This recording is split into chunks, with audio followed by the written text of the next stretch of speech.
Welcome in Vikas coaching classes by Vikas Upadhyay. आज हम बात करने जा रहे हैं एक बहुत ही इंपॉर्टेंट टॉपिक की, जिसका नाम है company secretary. Company secretary means CS. Actual में सीएस होता क्या है, सीएस कौन कर पाता है, सीएस करने के लिए क्या क्वालिफिकेशन होनी चाहिए, कितनी स्टेज है, कितने पेपर देने होते हैं, कितना टाइम लगता है। ऐसे जितने भी क्वेश्चन आपके माइंड में हैं, आज मैं उन सब क्वेश्चन को डिस्कस करने वाला हूँ यहाँ पर। तो बेटा पहली बात, सीएस कोर्स को करने के लिए क्या क्वालिफिकेशन होनी चाहिए, साथ में कौन सी स्ट्रीम का बच्चा इसको कर पाता है। तो यहाँ पर हम जानते हैं तीन स्ट्रीम, आर्ट्स साइंस कॉमर्स, यानी कि तीनों स्ट्रीम के लोग इसको करने के लिए एलिजिबल होते हैं, चाहे वो आर्ट्स के हों, चाहे वो साइंस के हों, चाहे वो कॉमर्स के हों, तीनों स्ट्रीम के लोग इसको कर सकते हैं। तो पहला जो डाउट था मन में कि क्या आर्ट्स वाला बच्चा कर सकता है, क्या साइंस वाला बच्चा कर सकता है। यस, आर्ट्स साइंस कॉमर्स तीनों ही स्ट्रीम के स्टूडेंट्स इसको कर सकते हैं। सेकंड क्वेश्चन, सर इसमें कितनी स्टेज होती है। तो बेटा इसके अंदर तीन स्टेज होती हैं। कितनी स्टेज होती हैं? तीन स्टेज होती हैं। पहली स्टेज CSET यानी कि company secretary executive entrance test.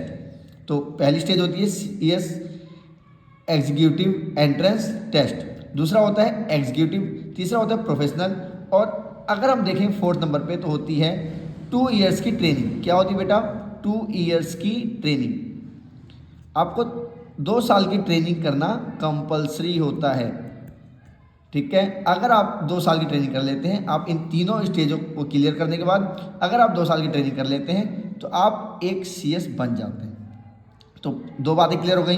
पहली क्या कि भाई कौन से स्टूडेंट इसको कर सकते हैं, कौन सा स्ट्रीम का बच्चा इसको कर सकता है, तो चाहे वो आर्ट्स हो, साइंस हो, कॉमर्स हो, तीनों कर सकते हैं। दूसरा डाउट था कितनी स्टेज होती है। तो पहले यहाँ पे CSET, दूसरा एग्जीक्यूटिव, तीसरा प्रोफेशनल, चौथा 2 ईयर्स की ट्रेनिंग चाहिए, ठीक है। ये करने के बाद आप क्या बन जाते हैं? कंपनी सेक्रेटरी बन जाते हैं।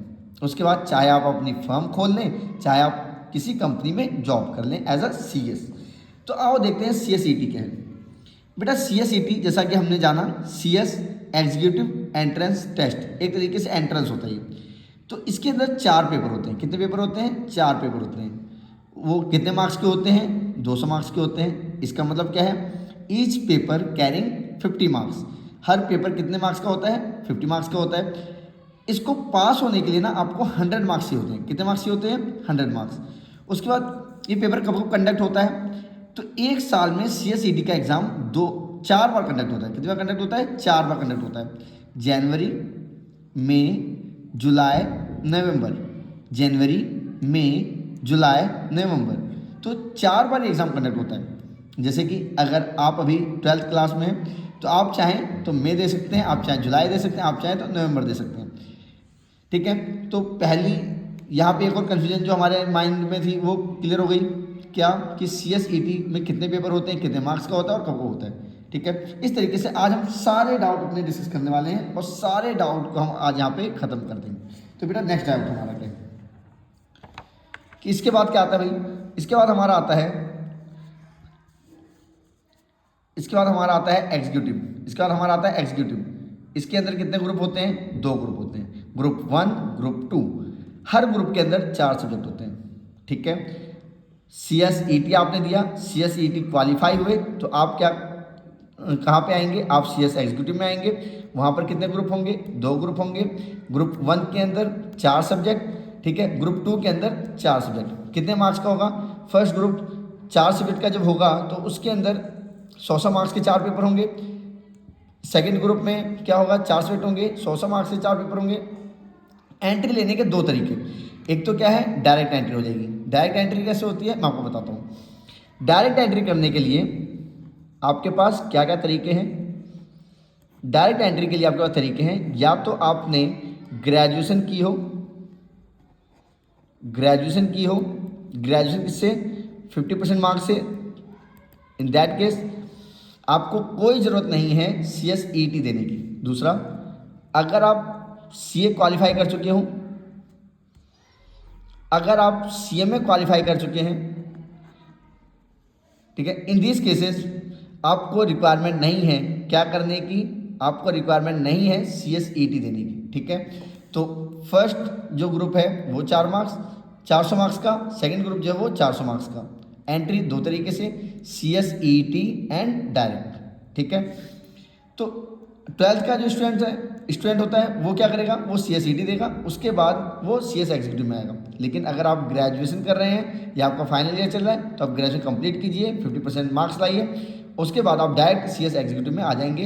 आपको कोई रिक्वायरमेंट नहीं है किस चीज़ की, CS EET देने की। उसके बाद फर्स्ट स्टेज हमारी CS EET, सेकेंड स्टेज हमारी CS एग्जीक्यूटिव, थर्ड स्टेज हमारी CS प्रोफेशनल। CS प्रोफेशनल में कितने सब्जेक्ट होते हैं, कितने ग्रुप होते हैं, कितने मार्क्स का होता है, आइए डिस्कस करते हैं। CS प्रोफेशनल में ग्रुप होते हैं 3। कितने ग्रुप होते हैं बेटा, 3 ग्रुप होते हैं। हर ग्रुप में 3 सब्जेक्ट होते हैं, ठीक है। यहाँ पर आपको एक पेपर सेलेक्ट भी करना होता है, ठीक है। उसके बाद ये कितने मार्क्स का होता है, 900 मार्क्स का होता है। हर ग्रुप जो होता है वो 300 मार्क्स का होता है। वाई बेटा, 3 ग्रुप हैं, हर किसी में 3 सब्जेक्ट हैं, 3 3 जा 9, यानी कि हर पेपर 100 मार्क्स का है, यानी कि 900 मार्क्स का पेपर होता है। आपकी मर्जी है, आप चाहें तो सिंगल ग्रुप करके दे सकते हैं, आप चाहें तो 3 ग्रुप 1 टाइम में दे सकते हैं। तो ये तरीका है करने का, ठीक है। तो हमें सब्जेक्ट पता चल गए, हमें तीनों स्टेजेस के हमारे पास सब्जेक्ट पता चल गया। उसके बाद पासिंग क्राइटेरिया क्या है भाई, आइए वो भी देख लेते हैं। पासिंग क्राइटेरिया की बात करें, पासिंग क्राइटेरिया की बात करें तो क्या है, आप जब भी एग्ज़ाम देते हैं, सपोज दैट अगर हम बात करते हैं पहले CS EET की, तो आपको 50% मार्क्स लाने होंगे एग्रीगेट, यानी कि टोटल जो आपके मार्क्स आएंगे वो 50% होने चाहिए।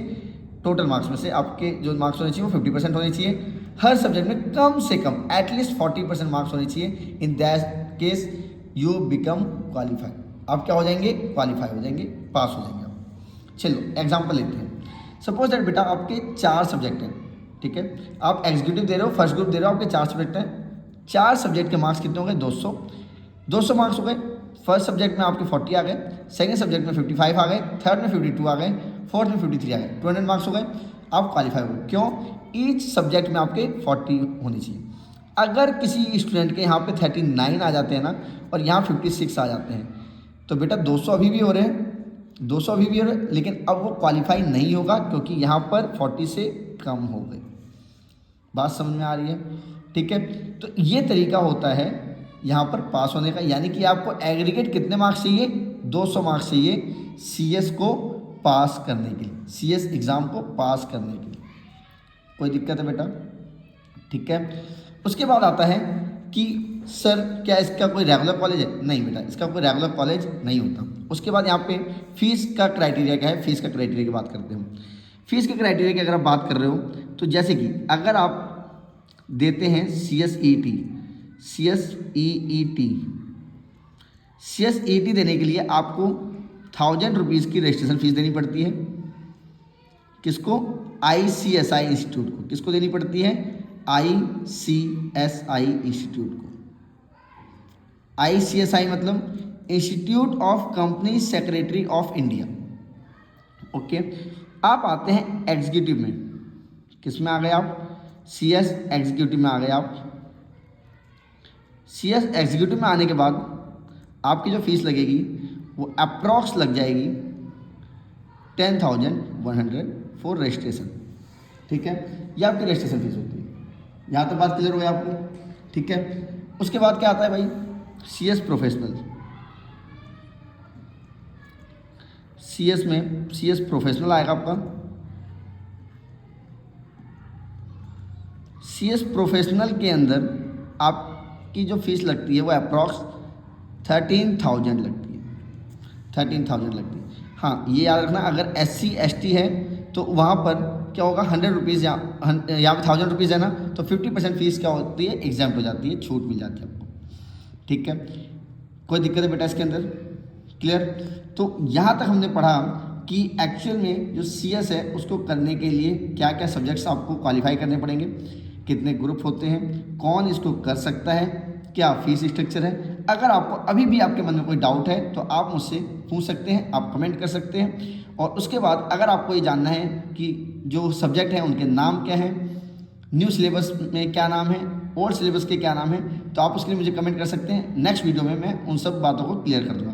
तब तक के लिए take care, tata bye bye, मिलते हैं बेटा नेक्स्ट वीडियो में।